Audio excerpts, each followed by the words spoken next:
మహంకాళి అమ్మవారి దగ్గర జరిగినటువంటి భవిష్యవాణి రంగంలో భవిష్యత్తు కాలంలో తెలంగాణ రాష్ట్రంలో సమృద్ధి వర్షాలు పడతాయని, మనం వాటన్నిటిని నీటి సంరక్షణ చేసుకొని ముందుకు పోవాలని, ఆ అమ్మవారి ఆశీర్వచనం అందరిపై ఉంటుందని, అదే సందర్భంలో అమ్మవారి విగ్రహ ప్రతిష్టకు సంబంధించి చాలా కాలంగా పెండింగ్ ఉన్న అంశాన్ని కూడా ఈ సందర్భంలో చెప్పడం జరిగింది.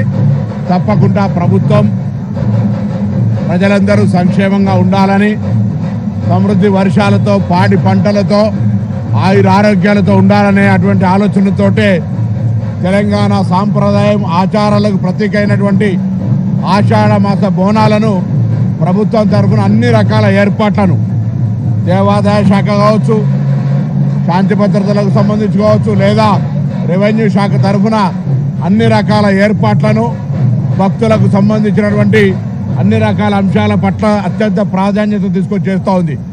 కానీ ప్రజలందరి సహకారంతో రెట్టింపు భక్తులు అటు ఉచిత బస్సు ప్రయాణ మహిళలకైన తర్వాత, లేదా కాలం మంచిగా వర్షం పడ్డటువంటి సంతోషంలో ఇతరత్ర ప్రభుత్వ పథకాలు అనేకంగా వారికి అందుతున్న సందర్భంలో భక్తులంతా కూడా దేవాలయాలకు ఎక్కువ రావడంతో ఈరోజు దేవాలయాల యొక్క భక్తులు మూడొంతల కిక్కిరిసిపోయే సందర్భంలో కొంత ఒత్తిడికి రావచ్చు.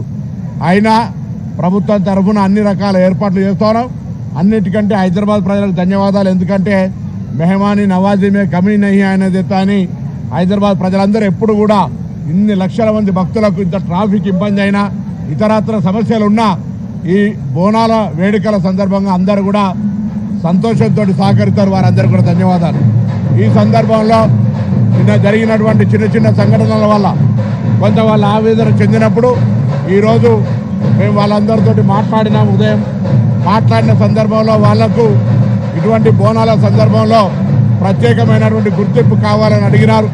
తప్పకుండా హైదరాబాద్ బోనాల సందర్భంగా రెవెన్యూ, ఎండోమెంట్, పోలీస్ ఈ దేవాలయాల శాఖల పక్షాన ప్రతినిధులను పెట్టి ఉత్సవాల కంటే ముందే వాళ్ళ యొక్క ఆకాంక్ష ప్రభుత్వం చేయగలిగేది చర్చించి ఒక విధి విధానాల ద్వారా భవిష్యత్తులో ఈ యొక్క శివశక్తులు జోగిళ్లకు సంబంధించి వారి అమ్మవారి భక్తులకు వారు ఈరోజు వారి యొక్క దైవికంగా సమర్పించే బోనాల పట్ల ఎక్కడ ఇబ్బంది ఉండకుండా మరి చేసే ప్రయత్నం జరుగుతుంది.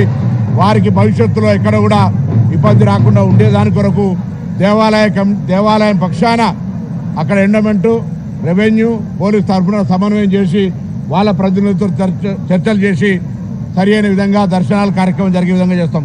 ఇది కాక రాష్ట్ర వ్యాప్తంగా దేవాలయాలకు వెళ్ళినప్పుడు వారికి దర్శనాలకు సంబంధించి వారి అమ్మవారి సేవ చేసుకుంటారు. చాలా దేవాలయాలకు వెళ్తారు వాళ్ళు. అప్పుడు కూడా ఎటువంటి ఇబ్బంది లేకుండా గుర్తింపు కార్డులు ఇవ్వాలన్నారు. తప్పకుండా దేవాదాయ శాఖ మంత్రి గారు వాటిని సమీక్షించి గుర్తింపు కార్డు ఇవ్వడం ఏమి ఇబ్బంది కాదు, ఇస్తారు. ఎందుకంటే వాళ్ళ పట్ల ఈ ప్రభుత్వం సానుకూలంగా ఉంది. మొన్ననే మున్సిపల్ కమిషన్లల్లో, కార్పొరేషన్లలో వాళ్ళను కోఆప్షన్గా తీసుకోవాలని కేబినెట్ నిర్ణయం చేసినాం. అంతకుముందు ఉద్యోగాలు ఇస్తూ ఉన్నాం.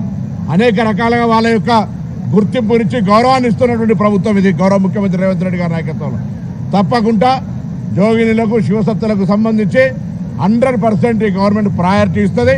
ఒకటేమో ఇప్పటికే మున్సిపల్ కార్పొరేషన్లలో కోఆప్షన్ పెట్టుకున్నాం, దాని తర్వాత ఉద్యోగాలు ఇస్తా ఉన్నాం. ఇంకా అనేక రకాల సేవలు తీసుకోవడంతో పాటుగా అమ్మవారి సేవ చేసే వాళ్లకు అమ్మవారి ఉత్సవాలు బోనాల సందర్భంగా ప్రత్యేకమైనటువంటి ప్రాధాన్యత ఇచ్చే విధంగా 3 శాఖల సమన్వయంతో భవిష్యత్తు ఇబ్బంది రాకుండా ముందు రేపు వచ్చే 9 తారీఖు లాల్ దర్వాజా నుంచే ప్రారంభం చేసాం. అటువంటి ఒక ప్రాధాన్యత అనే మాట మనం చేస్తూ మిగతా కార్యక్రమాలు ఏదైతే వాళ్ళు అడుగుతా ఉన్నారో దేవాలయ కమిటీలు ఇతరత్రంతో దేవాదాయ శాఖకు సంబంధించి తప్పకుండా మంత్రి గారితో సంప్రదించి ప్రభుత్వం దానికి ఇవన్నీ చేసిన తర్వాత వాటికి కూడా వ్యతిరేకం ఉండేటువంటి అవకాశం లేదు. కాబట్టి వారికి గుర్తింపు ఇచ్చే విషయంలో మేము చాలా సానుకూలంగా వ్యవహారం చేస్తాం. అవును, విగ్రహ ప్రతిష్టకు సంబంధించి స్థపతి, దేవాదాయ నిబంధనలు వ్యక్తిగతంగా తీసుకునే నిర్ణయాలు కాదు. కాబట్టి వెంటనే ప్రిన్సిపల్ సెక్రటరీ గారి సమక్షంలోనే జరిగింది. కాబట్టి ఈ సంబంధించినటువంటి దేవాదాయ, ఈ ప్రాంతానికి సంబంధించిన పుర ప్రముఖులు, ఇంతకుముందు ఉన్నటువంటి ఆచార వ్యవహారాలకు సంబంధించి త్వరలో నిర్ణయం తీసుకుంటారు. కొంతమంది అడ్డుకుంటున్నారని చెప్పి అది ఇక్కడ ఎవరు అడ్డుకునేది లేదు, దానికి సంబంధించిన ఇష్యూ ఏం లేదు. అడ్డుకుంటే కూడా నిర్ణయం తీసుకున్న తర్వాత ఏముండదు.